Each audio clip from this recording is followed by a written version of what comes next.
What if the voice you hear in an empty room isn't a sign of madness, but evidence of a mind operating at a higher level?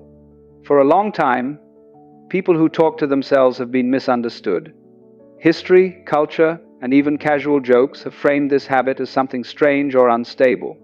But modern psychology reveals a very different truth. What looks like a breakdown from the outside is often a breakthrough on the inside. When your thoughts spill into the quiet air, it isn't because your mind is falling apart.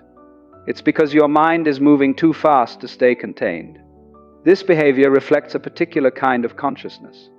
It's the kind of mind that does not remain passive and does not settle for vague feelings or unfinished thoughts. If you talk to yourself when you are alone, your inner world is likely rich, layered, and constantly active. Silence simply cannot hold it. This is not about hearing voices, and it is not about losing touch with reality. It is about giving your thoughts a form. Cognitive psychology shows that when a thought is spoken, it shifts from something abstract into something concrete. Once externalized, it becomes easier to examine, challenge, and refine. You are not confused. You are organizing complexity. Most people let ideas float around unexamined, and their thoughts blur together unresolved and half-formed. Your mind refuses that fog. By speaking, you turn chaos into structure. You are hosting a private dialogue not because your thinking is weak, but because it is precise. You want clarity, not noise. This depth often appears in moments of isolation, in the car, in the shower, or late at night. When the world is quiet, your mind finally has space to stretch. You are not escaping reality. You are engaging with it more deeply than most people ever do. This also explains something else you may have noticed. You often talk to yourself while searching for something: keys, phone, wallet. This is not frustration. It is strategy.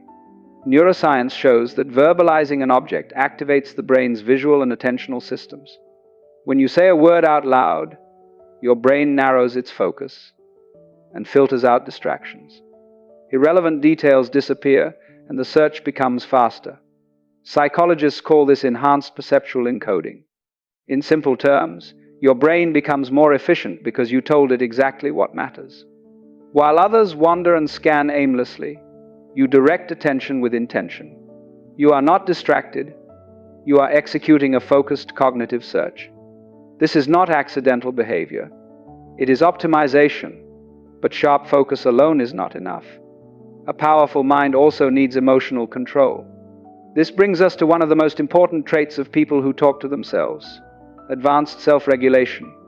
You may notice your self-talk often shifts into second person. You say things like, "You've got this," or "Why did you react that way?" This is not drama, and it is not self-criticism.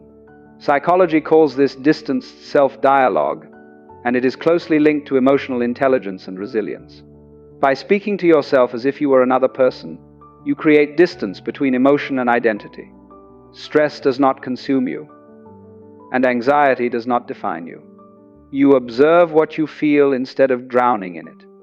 While others spiral internally, you guide yourself back to balance. That ability is rare, and it matters more than most people realize. This emotional regulation also strengthens memory. Speaking information aloud creates what psychologists call the production effect. Your brain marks spoken words as important, and it stores them with a stronger memory trace. You are not repeating things unnecessarily. You are encoding them. Your mind understands that spoken words matter. This is why people like you often remember what others forget. So what does all of this mean? It means talking to yourself is not a flaw. It is not something to suppress, and it is not something to feel ashamed of. It is evidence of a high-performance mind that needs an outlet. You have a drive for order, a system for focus, a mechanism for emotional balance, and a method for deeper memory. Where others avoid their thoughts, you engage with them. Where others drown in noise, you create structure. Your voice is not instability, it is efficiency. If this resonates with you, you are not losing control.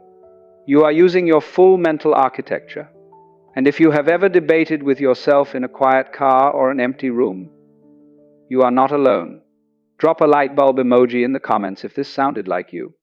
If you want more content about quiet suffering, loneliness, and emotional depth, like the video and subscribe. The next discussion may explain why minds like yours never truly rest, even when everything around you is silent.